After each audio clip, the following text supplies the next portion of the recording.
Baiklah, pada saat ini saya akan menjelaskan codingan untuk soal pertama. Jadi seperti biasa untuk bagian yang pertama ini kita menggunakan header dari C++, di mana kita akan memasukkan hashtag include iostream untuk memunculkan perintah seperti cout atau sin. Kemudian using namespace std untuk memberikan string atau inputan-inputan lain di dalamnya. Kemudian di dalam fungsi inMain ini kita akan memasukkan seluruh proses-proses yang akan dilakukan. Jadi di yang line kelima ini kita mendeklarasikan sebuah variabel bertipe data integer dengan nama in. Kemudian kita akan mencetak output masukkan jumlah data. Di sini user akan memasukkan nilai atau value ke dalam variabel n.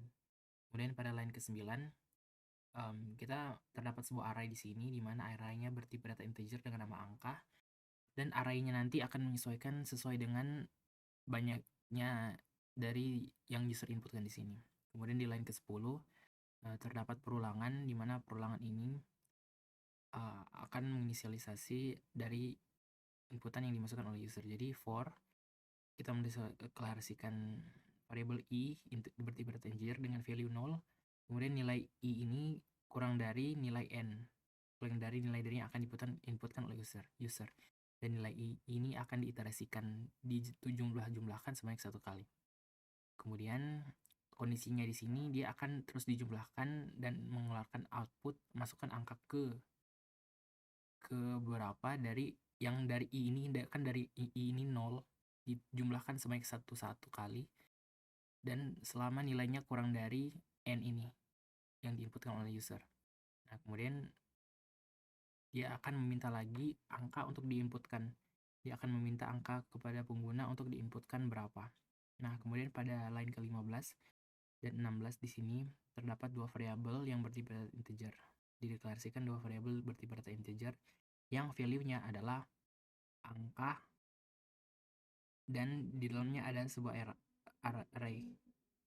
Ini merupakan array. Kemudian line ke-18 ini merupakan sebuah perulangan, logika perulangan yang dimana di dalamnya berupa nilai variabel integer. Nilai variabel i bertipe data integer sama dengan 1 value-nya, di mana i ini akan kurang dari n. N itu yang variabel value-nya input oleh pengguna. Dan i ini akan dijumlahkan sebanyak 1 kali. Di sini ada kondisi logika jika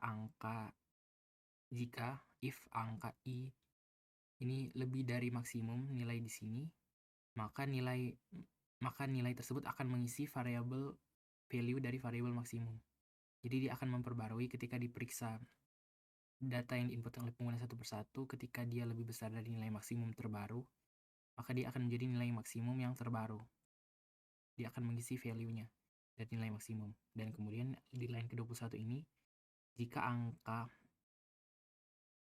i kurang dari minimum, jika diperiksa datanya yang pertama dan selanjutnya ternyata ditemukan bahwa datanya lebih kecil, nilainya lebih kecil daripada angka i, maka dia akan menjadi nilai minimum. Dia akan diperbarui untuk nilai minimum, disimpan di variabel minimum.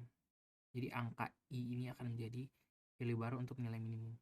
Setelahnya di line ke-25 dan 26 ini akan mencetak hasil dari nilai maksimum itu berapa dari variabel maksimum, value-nya berapa, dan nilai dari minimum dari variabel minimum, value-nya berapa.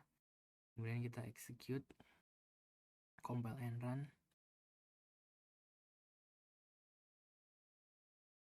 Misalnya kita masukkan jumlahnya 4, angka 12.